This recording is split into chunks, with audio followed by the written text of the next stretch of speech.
Welcome back, ladies and gentlemen, continuing our discussion with Dr. Mawla. Sir, now, 4 programs the Ministry of Planning has actually worked on establishing to help the transformative sort of industries. First off, how would you define a transformative industry? And these programs, they would help equip and train the labor,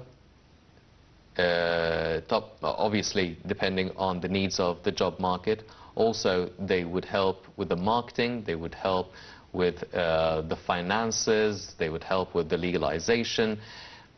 How important is it for these programs to be absorbed and really embraced by the Egyptian youth?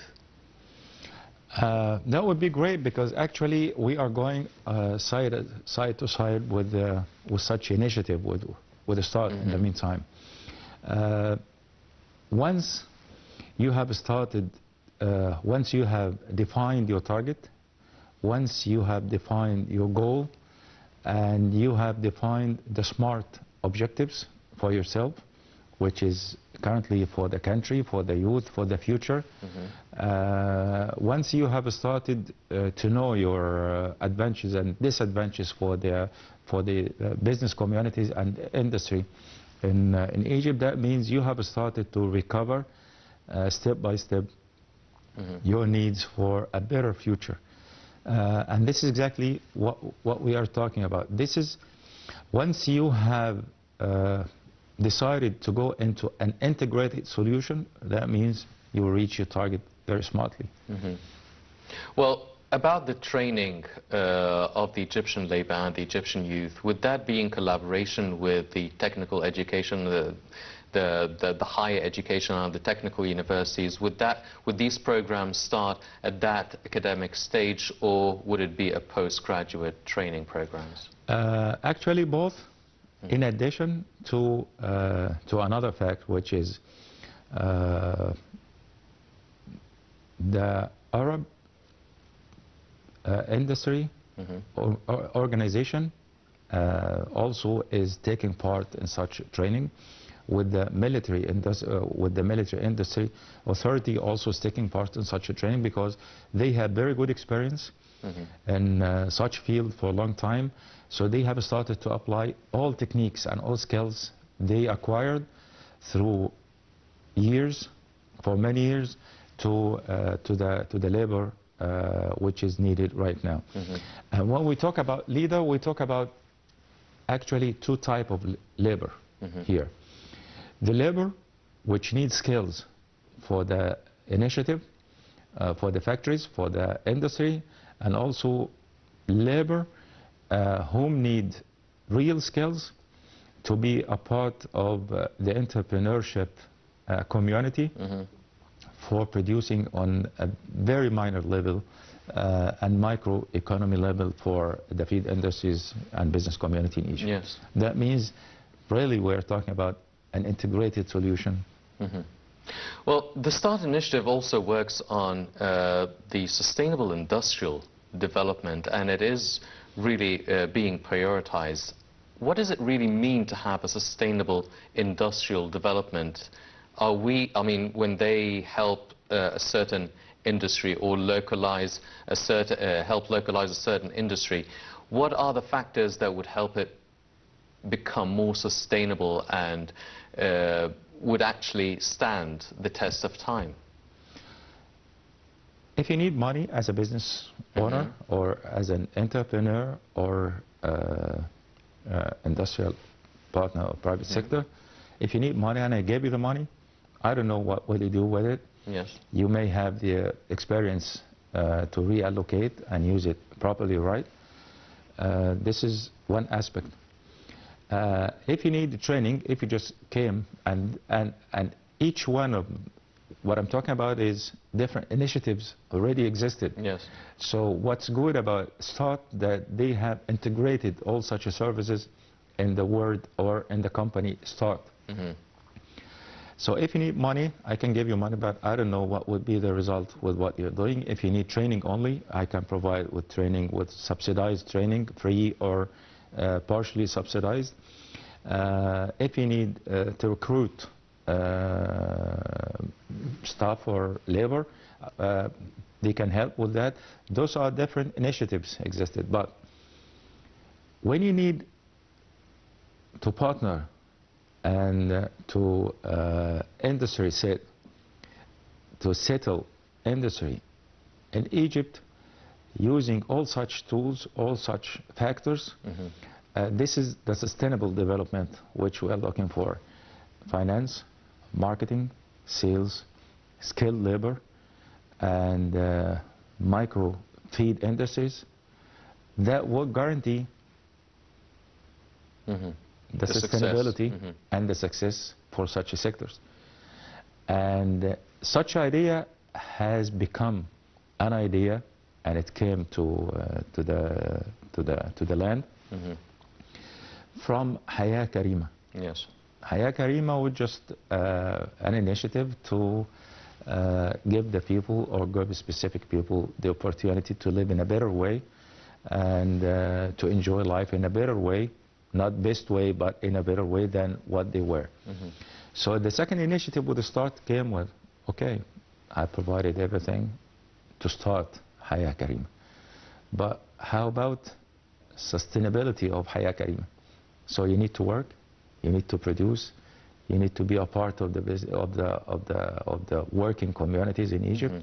Either if you want to start you want to continue as a labor employee, or if you want to be an entrepreneur. This is the beauty of myself. I'm very much convinced with. Yes. Well, if Start Initiative actually provides all these sort of services, it provides the marketing services, the financing, linking up with different partners. How can you make sure that it does have this sort of, I don't want to say control, but overlooking the whole project, and at the same time does not stifle the entrepreneurs or the young investor with their own frameworks and their own visions, and really allow the entrepreneur to take a risk that he or she wants to take, or venture into another market or target something different? How can we find this sort of balance, having a safety net for the entrepreneur and at the same time not controlling them or stifling them? Firstly, a very important fact about Start or Initiative, they don't run, they don't manage. They just help in facilitation as a regulator. So to reach to the point for the partnership, there are several procedures, several meetings, and several appraisals and evaluations would be done to make sure that you, as an entrepreneur or a producer, you really need this and you want this and you can do this. When you reach to that level, they start to help, and they start to help in negotiating and discussing with the third parties. And afterward, they start to train the employees or the labor on the necessary skills required for such a type of industry. So, and if you need marketing, they start to help in this. Again, if you are already producing or importing, that means you know what you're doing. Number one. Number two, the necessary skills which you need, I provide with, or such initiative provide the required skills from different parts, from local or international. 3, financially. 4, marketing. That means at the end of the day, and they don't manage, they don't run by themselves. You are, the entrepreneur is the best one to run his business, but within the frame of the required restrictions or the required factors for reaching to the required success. Yes. Well, I'm not going to ask the question, I mean, where's the catch? But what would you say are the main obstacles or challenges for this initiative? I mean, what are the challenges laying ahead, or the obstacles for the initiative itself, and what are the challenges that would face entrepreneurs who actually run their business through the START initiative? Till the moment, there are a few obstacles. Maybe they face, I don't know about it, actually, but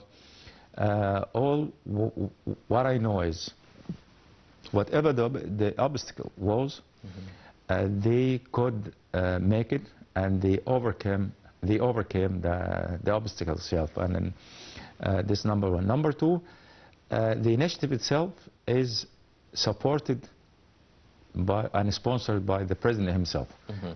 There is a real political support and political will for making such initiative succeed.